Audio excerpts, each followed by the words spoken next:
नमस्कार दोस्तों, चलिए जान लेते हैं उत्तर प्रदेश के सभी 75 जिलों की आज की ताजा बड़ी और महत्वपूर्ण खबरों को। लेकिन उससे पहले वीडियो को लाइक कमेंट जरूर करें और साथ ही ये भी बताएं कि आप इस वीडियो को किस जिले, शहर या गांव से देख रहे हैं। उत्तर प्रदेश में अगले 2 से 3 दिनों में मौसम मुख्य रूप से बारिश वाला रहेगा। कुछ स्थानों पर भारी बारिश की संभावना है। आज और कल बारिश के साथ साथ गरज के साथ छींटे पड़ने की भी संभावना है। मंगलवार को बादल छाए रहेंगे और बुधवार को 1 या 2 तूफान आ सकते हैं। उत्तर प्रदेश पंचायत चुनाव 2026 16 जून से शुरू होगा। मतदाता सूची में संशोधन का काम मई जून में हो सकते हैं पंचायत चुनाव। कानपुर में नाबालिग के साथ हैवानियत, पेशाब पिलाकर चप्पल पर थूक चटवाया, 3 पर मुकदमा दर्ज। कानपुर के गुजैनी इलाके में दबंगों ने नाबालिग के साथ हैवानियत करते हुए उसे अगवा कर कमरे में बंधक बनाकर पीटा और चप्पल में थूक कर उसे चटवाया। इतना ही नहीं, उसको पेशाब पिलाकर घटना का वीडियो भी बनाया। किसी तरह पीड़ित घर पर पहुंचा। इस दौरान आरोपित वीडियो प्रचलित करने की धमकी देकर धमकाते रहे। पुलिस हरकत में आई और शनिवार देर रात 3 आरोपियों के खिलाफ रिपोर्ट दर्ज की है। इटावा के बाद अब फिरोजाबाद में श्रीमद् भगवत कथा पर विवाद, प्रशासन ने उखाड़ा पंडाल। दरअसल शुक्रवार दोपहर होते होते इटावा में यादव कथावाचकों के अपमान का बदला गढ़ी भगवंत में लेने की अफवाह फैली। आनन फानन में आयोजकों ने कथावाचक के इनकार के बाद दूसरे कथावाचक की व्यवस्था की, लेकिन प्रशासन ने एहतियातन कथा स्थल पर जाकर पंडाल को उखड़वा दिया। उत्तर प्रदेश में 5 आईपीएस और 8 आईएएस अफसरों का ट्रांसफर। सिरडकर पुलिस भर्ती बोर्ड के चेयरमैन बने आईएएस आलोक कुमार, 3 का कद बढ़ा। यमुना नदी उफनाई, पीपा पुल 7 किलोमीटर तक बहा। बिजनौर में सड़कें तालाब बनी। 24 घंटे में बाढ़, बिजली गिरने से 10 की मौत। प्रधानमंत्री किसान सम्मान निधि योजना की 20वीं किस्त का इंतजार देश के सभी किसानों को है।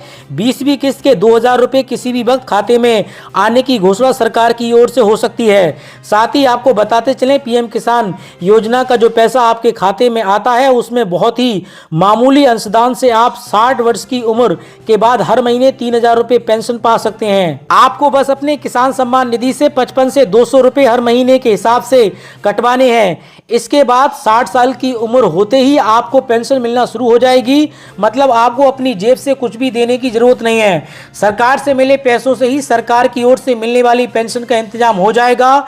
इस योजना का नाम पीएम किसान मानधन योजना है। देश के छोटे और सीमांत किसान इस योजना से जुड़ सकते हैं।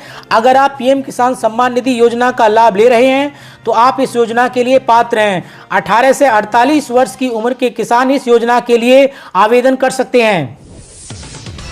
बुजुर्गों के लिए खुशखबरी, सरकार ने शुरू की सीनियर सिटीजन स्कीम। अब पेंशन, फ्री इलाज और ट्रेन यात्रा सब कुछ एक साथ मिलेगा। सरकार की तरफ से बुजुर्गों को हर महीने 6000 रुपए की पेंशन देने की योजना शुरू की गई है। ये रकम सीधे उनके बैंक अकाउंट में ट्रांसफर की जाएगी ताकि उनको लाइन में लगने या ऑफिस के चक्कर काटने की जरूरत ना पड़े। ये स्कीम उन बुजुर्गों के लिए राहत लेकर आई है जो अपने रिटायरमेंट के बाद आर्थिक रूप से कमजोर हैं और उन्हें सहारे की जरूरत है। अब वरिष्ठ नागरिक पूरे देश में बिना ट्रेन टिकट की चिंता किए सफर कर सकते हैं। इस स्कीम के तहत रेलवे की ओर से बुजुर्गों को फ्री यात्रा की सुविधा दी जा रही है। ऑनलाइन और ऑफलाइन दोनों तरीके से टिकट बुकिंग की जा सकती है। इतना ही नहीं, ट्रेन में आरामदायक यात्रा के लिए अलग कोच की भी सुविधा दी जाती है और अगर बुजुर्ग अपने साथ किसी को ले जाना चाहें तो उनके लिए भी रियायत मिलती है।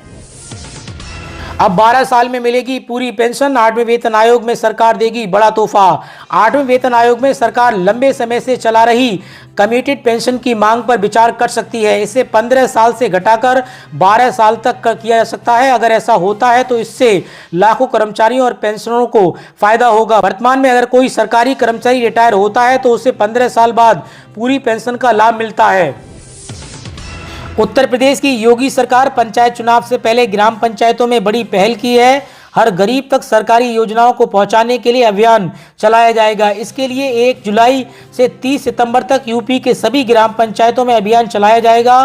केंद्र सरकार के वित्त मंत्रालय के वित्तीय सेवाएं विभाग की तमाम योजनाएं जिसमें शामिल हैं। अभियान में प्रधानमंत्री जनधन योजना, प्रधानमंत्री जीवन ज्योति बीमा योजना, प्रधानमंत्री सुरक्षा बीमा योजना और अटल पेंशन योजना को आम जन तक पहुंचाया जाएगा। 1 जुलाई से देश में लागू होंगे ये 5 बड़े बदलाव। घर की रसोई से ट्रेन के सफर तक दिखेगा असर। जून का महीना खत्म होने वाला है और एक दिन बाद जुलाई की शुरुआत हो रही है। हर महीने की तरह पहली तारीख से ही देश में कई बड़े बदलाव लागू हो जाएंगे। इसका असर हर घर और हर जेब पर पड़ सकता है। इन बदलावों में घर की रसोई के इस्तेमाल में होने वाली एलपीजी सिलेंडर की कीमत से लेकर क्रेडिट कार्ड यूज पर लगने वाले चार्ज में बढ़ोतरी तक शामिल है। यही नहीं, इंडियन रेलवे भी 1 जुलाई से अपने नियमों में बदलाव करने जा रही है। उत्तर प्रदेश के किसान 31 जुलाई से पहले करवा लें फसल बीमा, नहीं तो पछताना पड़ेगा। हरदोई में प्रधानमंत्री फसल बीमा योजना किसानों को प्राकृतिक आपदाओं से होने वाले नुकसान से बचाने के लिए शुरू की गई है। कृषि विभाग 1 जुलाई से एक विशेष अभियान चलाएगा जिसमें किसानों को फसल बीमा के लाभ बताए जाएंगे। खरीफ फसलों के लिए 2% प्रीमियम देना होगा और बीमा कराने की अंतिम तिथि 31 जुलाई है। मायावती ने योगी सरकार को घेरा, 3500 दलित छात्र छात्राओं की शिक्षा पर जताई चिंता। बहुजन समाजवादी पार्टी की सुप्रीमो मायावती ने उत्तर प्रदेश की योगी आदित्यनाथ सरकार को घेरते हुए अलीगढ़ में राजा महेंद्र प्रताप सिंह विश्वविद्यालय से संबद्ध कॉलेज में पढ़ रहे दलित छात्र छात्राओं की छात्रवृत्ति की समस्याओं पर सवाल उठाए। मायावती ने कहा कि 3500 दलित छात्र छात्राओं की शिक्षा पर खतरा मंडरा रहा है। साथ ही मायावती ने इस मामले में उत्तर प्रदेश के मुख्यमंत्री योगी आदित्यनाथ से तुरंत हस्तक्षेप करने की मांग की। 25 शहरों में जोरदार बारिश, इटावा बरेली हाईवे डूबा, पुलिस चौकी और अस्पताल में घुसा पानी, राधा रानी मंदिर में भी बहा झरना।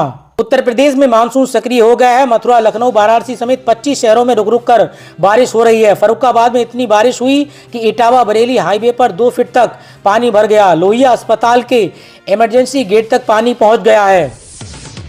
उत्तर प्रदेश के 8 लाख सरकारी कर्मचारियों के लिए बदली आवास नीति, अधिकारियों को मिलेगा बड़ा बंगला, कर्मचारियों को फ्लैट। पाकिस्तान जिंदाबाद की पोस्ट साझा करने वालों को जमानत नहीं। इलाहाबाद हाई कोर्ट ने कहा कि न्यायिक सहिष्णुता की वजह से बढ़ रहे हैं राष्ट्र विरोधी अपराध। इलाहाबाद हाई कोर्ट ने सोशल मीडिया पर पाकिस्तान जिंदाबाद की पोस्ट साझा करने के आरोपी को राहत देने से इनकार कर दिया। मामले की सुनवाई के दौरान कोर्ट ने टिप्पणी की कि राष्ट्र के विरोधी मानसिकता वाले व्यक्तियों के प्रति न्यायिक सहिष्णुता के कारण ऐसे अपराध बढ़ रहे हैं। बुलंदशहर के आरोपी अंसार अहमद सिद्दीकी की याचिका पर सुनवाई करते हुए न्यायमूर्ति सिद्धार्थ ने कहा कि आरोपी का कार्य देश की संप्रभुता को चुनौती देने जैसा है। ये संविधान और आदर्शों के प्रति अपमानजनक है। किसानों को यूपी सरकार का तोहफा, ट्रेन और यंत्रों पर सब्सिडी, जल्द करें आवेदन। खेती को बढ़ावा देने के साथ साथ उत्पादन अधिक और लागत कम की अवधारणा पर काम हो रहा है। इसी तरह किसानों को कृषि ड्रोन व कृषि यंत्र खरीद पर यूपी सरकार द्वारा सब्सिडी प्रदान की जा रही है। किसान 12 जुलाई तक आवेदन कर सकते हैं। डिप्टी सीएम ब्रजेश पाठक का बड़ा ऐलान, यूपी के सभी मेडिकल कॉलेजों में रोजाना राउंड और सख्त निगरानी करने का आदेश। डिप्टी सीएम ब्रजेश पाठक ने उत्तर प्रदेश के सभी मेडिकल कॉलेजों में इलाज सुरक्षा और निगरानी व्यवस्था सुधारने के निर्देश दिए हैं। रोजाना राउंड और सीसीटीवी निगरानी, पूर्व सैनिकों की सुरक्षा, साफ सफाई की सख्ती और आयुष्मान बजट में मरीजों को बेहतर सुविधाएं देने पर जोर दिया गया है। उत्तर प्रदेश की योगी सरकार का बहन बेटियों को बड़ा तोहफा।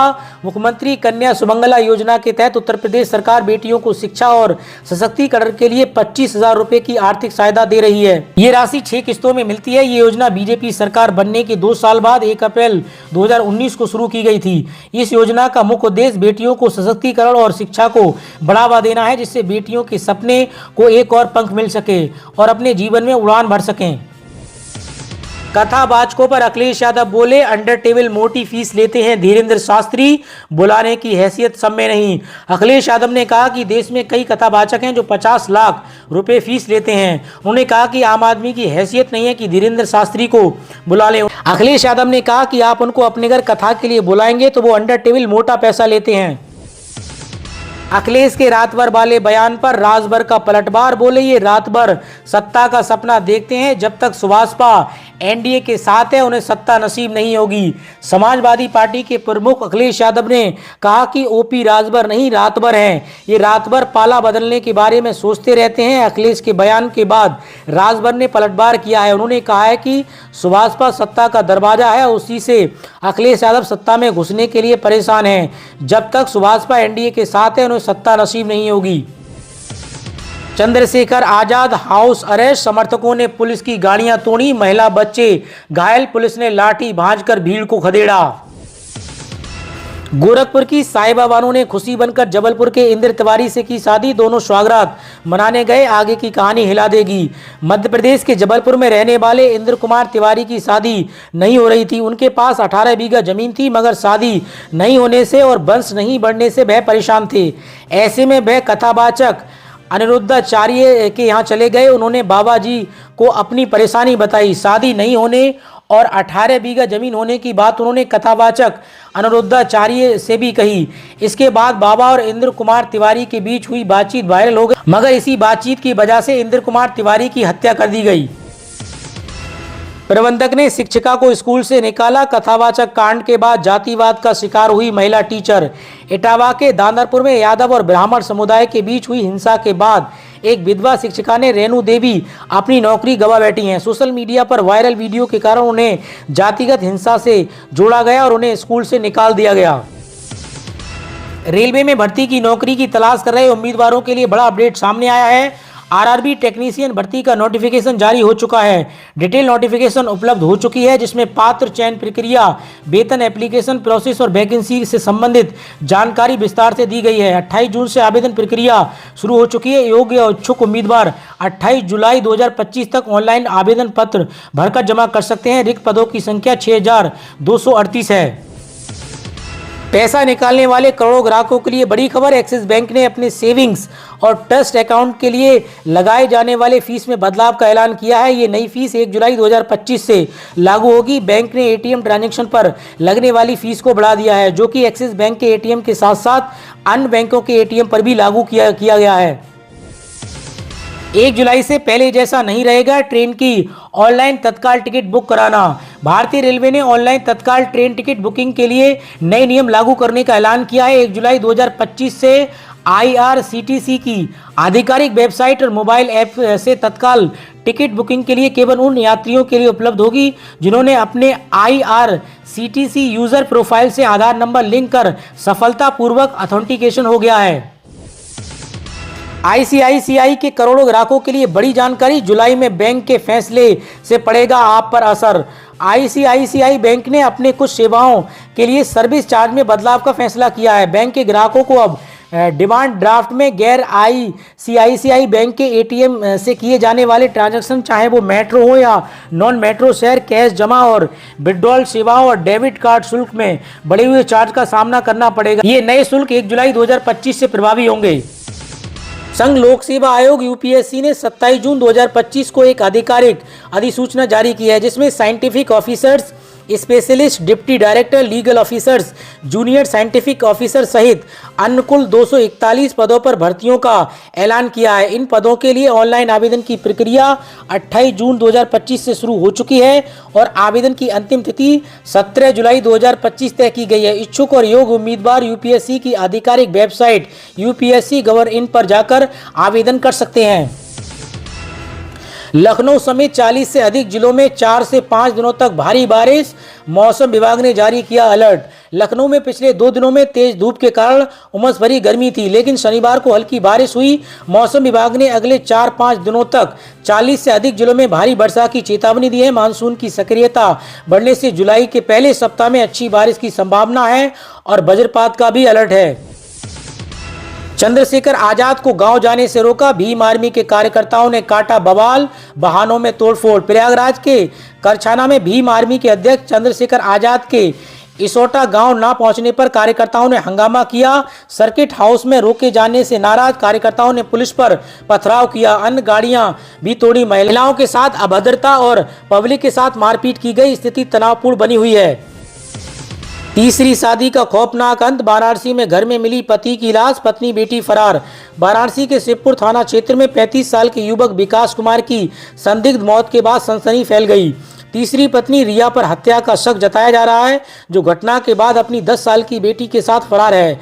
सब पर सिर में हल्के चोट के निशान मिले हैं। पुलिस ने सबको पोस्टमार्टम के लिए भेजकर हत्या की जाँच शुरू कर दी है। स्पेस में गए शुभांशु शुक्ला के घर पहुंचे अखिलेश और डिंपल यादव, परिवार को दी मिशन की सफलता की बधाई।